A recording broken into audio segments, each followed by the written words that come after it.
Hello అక్క. చెప్పు తమ్ముడు, ఏం చెప్పాలనుకుంటున్నావు చెప్పు.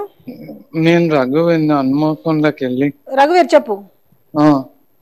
అసలు 2014 కంటే అప్పుడు ఘోరం ఉండే.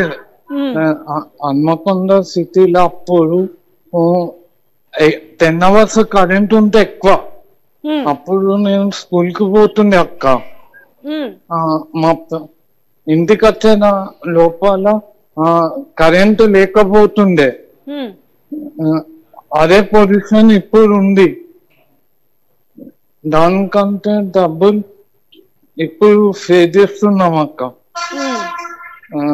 ఇంకా అప్పుడైతే బోరు పైకి ముందే ఎక్కియాలని ప్రతి అపార్ట్మెంట్ లో వాచ్మెన్ ఎక్కించేటోడు అక్క.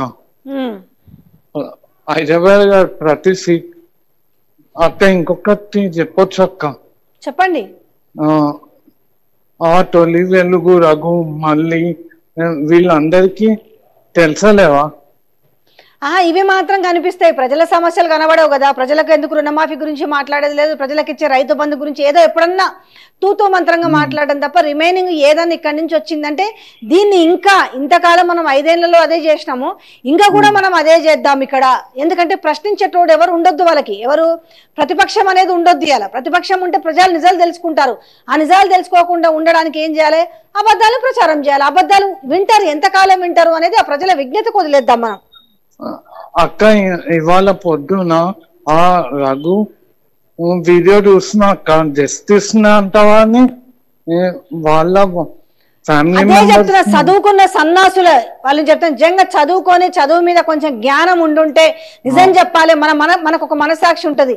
అసలు ఆ లేఖలో ఏముంది, ఆ లేఖల సారాంశం ఏముంది, దాన్ని వక్రీకరించకుండా, లేఖ సారాంశాన్ని వక్రీకరించకుండా నిజాన్ని ప్రజెంటేషన్ చేయగలిగితే ఎవరికైనా కూడా వాళ్ళ మనసాక్షికి ఒక సంతోషం ఉంటది. కానీ మనం చెప్పేయన్ని ఒకటే. సరే ఏం చెప్తాం అక్క?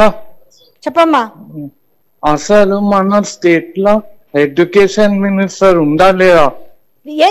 అదే అంటున్నా, ఎడ్యుకేషన్ మినిస్టర్ లేడు. మీకు ఒక వీడియో చూపిస్తా తర్వాత. ఏంటిది?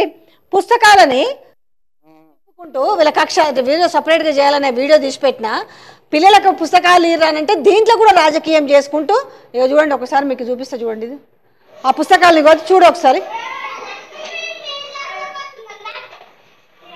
ఆ ముందల వీళ్ళ పేర్లు, పాత గవర్నమెంట్ వాళ్ళ పేర్లు నేను చూడరు.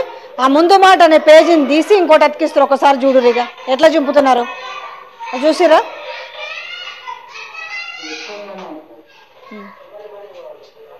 ఇంకేం చెప్తారు? ఇంత దౌర్భాగ్యమైన స్థితిలో ఉంటే ఇవన్నీ రేపు ప్రజలు ప్రశ్నిస్తారు. ఇవన్నీ రేపు ప్రజలు ప్రశ్నించకుండా ఉండాలి. ప్రజలకు నిజాలు తెలియద్దు కదా. ఒక్కొక్కటి ఏదో రకంగా తెలుస్తుంటే మన దగ్గర 100 ఛానళ్ళు ఉంటే వాళ్ళకి ఒక 2-3 కూడా వాళ్ళ వైపు మాట్లాడేటోళ్ళు లేరు కదా. మాలాంటి వాళ్ళు మాట్లాడితే ఏం చేస్తున్నారంటే నిజాలు వాస్తవాలు మాట్లాడితే మాకు ఒక ముద్ర వేసి పక్కన పెడుతున్నారు. బట్ డోంట్ కేర్, ఎవరిని కూడా కేర్ చేసేది ఏం లేదు. వాస్తవాన్ని బరాబర్ బయటకు తీసుకొస్తాం. చెప్తాముడు ముద్ర వేస్తే ఏని అక్క, మనకి మనం ఎలాంటి వాళ్ళమో మనకు తెలుసు అక్క. నీకు నేను ఉన్నాక. థ్యాంక్ యూ సో మచ్ తమ్ముడు, థ్యాంక్ యూ. సో మీ అభిప్రాయం తెలియజేసినందుకు థ్యాంక్ యూ సో మచ్. చూసారు కదా, ప్రజల నుంచి ఏదో రకంగా స్పందన వస్తూనే ఉంటది. ప్రజలు ఎప్పుడు కూడా నిజాలు తెలుసుకునే ప్రయత్నం అయితే చేస్తూనే ఉంటారు.